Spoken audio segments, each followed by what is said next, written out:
Hey, this is Alex Stafford, and we're sitting down with the Rave TV, and today we are sitting with John, Mark, and Sean of Taking Back Sunday. Hello. Hi. Welcome. How you Thank guys you. doing? We're good. Very well.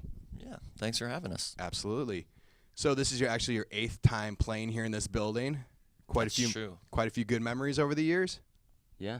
Yeah, it's been first time was in 2002, was it maybe? I think it was a show with Census Fail. It was one of your first ones here. That sounds right. Yeah, it does sound right. I'm not positive. Time That sounds flies. right.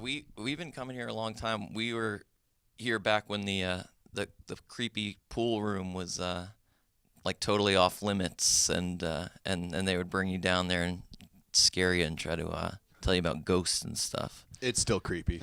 It's not nearly as creepy anymore, though. It's like got kind of redone, or maybe they just turned the lights on. I don't know. It's not a flashlight anymore. Yeah.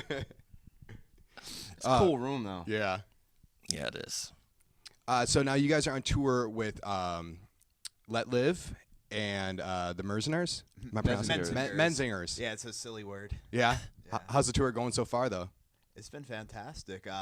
I've been trying to get the Menzingers on a tour since I've known of them as a band, probably 5 years.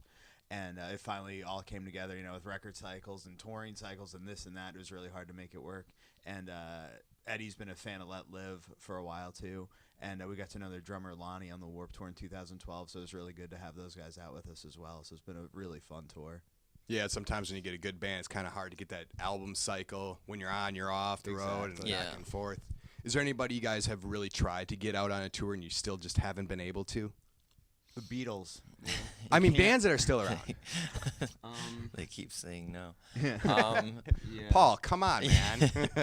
We're in a weird spot with bands to tour with, because I don't know. There's so many bands that we want to tour with, and then there's so many. It's a weird thing to go out on tour with bands, because you have to draw a certain amount of people to tour with certain bands, and it has to line up right. Yeah, it all has to come together. It all has to come together. Yeah. So with touring and when the album comes out and blah blah blah. So Yeah, I think the one band that comes to mind that it just hasn't really worked out, but we've kind of like talked about it and tried it and just haven't been able to figure it out, was Circa Survive. I think there's been a few like kind of attempts, and They're coming here at the end of the month. there you go. So yeah, it's just we haven't been able to work it out, but I'd like to see that happen at some point. Awesome. All right. Now, theoretically, if you guys had a time machine and you could go and visit any band at any point in their career, who would it be and when? Oh, Guns N' Roses during the writing of Appetite for Destruction. The That early seems like club a days? wild time. Oh, yeah. man. Yeah, like the first time we played the Troubadour in L.A., probably in 2002. I just remember being there and be like, man, Axl probably banged chicks in this shower. I know it. This is so weird. I can't believe we're playing here. So, yeah, that place and time is probably really crazy. our merch guy actually saw Guns N' Roses live at the Ritz. Right, he did. Yeah. Yeah. I look up to him because of it. I'm like, wow, you were there for that? He You were was in at the that same room, show. and I saw that on MTV when I was a little kid. You were there. You're so much cooler to me now. What about you guys? I'd go with the Beatles when they were making Sgt. Pepper. The real trippy days. It seemed like it'd be a fun time, and from what I read, they also they kind of had like big studio parties and got to they would let people check out what they were working on. That seems like a fun time. I could get into that. Yeah, I'd say the Beatles, maybe Abbey Road.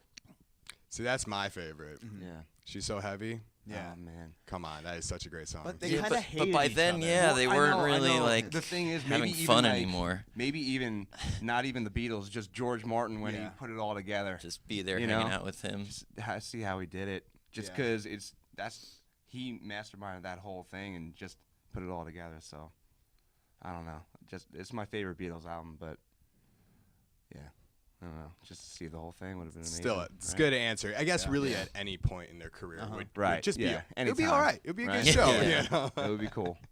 So now you guys just released a reissue of your last album, Happiness Is. You guys have a box There it set. is. Right The there. complete recordings.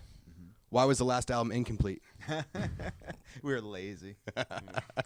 We had we'd recorded, I think, was it 13 songs altogether, and we really liked all of them, and we spent a long time trying to figure out which one should be on the album, and we had a really hard time agreeing on it. And in the end, we left the 3 songs off, but it wasn't because we didn't like them or didn't want people to hear them. We just felt like the songs we had chosen and the order we put them in was the most cohesive album and made the most sense together. So we wanted people to be able to check those 3 songs out, and we also wanted to do some acoustic versions of songs, do some, a different take on a couple of songs, let people check that out as well. It's awesome. It's a beautiful album cover too. I love that. Yeah, we like it too. We're pretty happy with it. Really cool box set with the splattered vinyls and all that. Yeah, and that was another thing that we thought would be cool to do the 7 inches. It's every song gets a 7-inch, and yeah, like you said, the colored splatter blue and white vinyl. It's just like a really nice collector's piece. But now they're all gone. But they're gone, so Yeah. They sold quick. Yeah, they did actually. It was surprising. It's surprising, but still good. Yeah. But everything's available digitally. Yes. We can color splatter your iPod or something if Yeah, you want. yeah. Still get it. So what's next for you guys after this tour? We're doing mostly like festival dates and kind of one-off shows, and then we're gonna start working on new music again pretty soon. We're getting to that point, and we're gonna probably get together within the next few months and start work on the next one. Awesome. Well, I look forward to hearing to it. Yeah, thank you.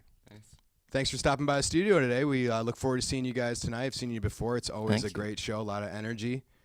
So thanks a lot for stopping by. Thanks Yeah, for having thanks. us. We'll see you next time on the Rave TV. Bye-bye. Bye-bye.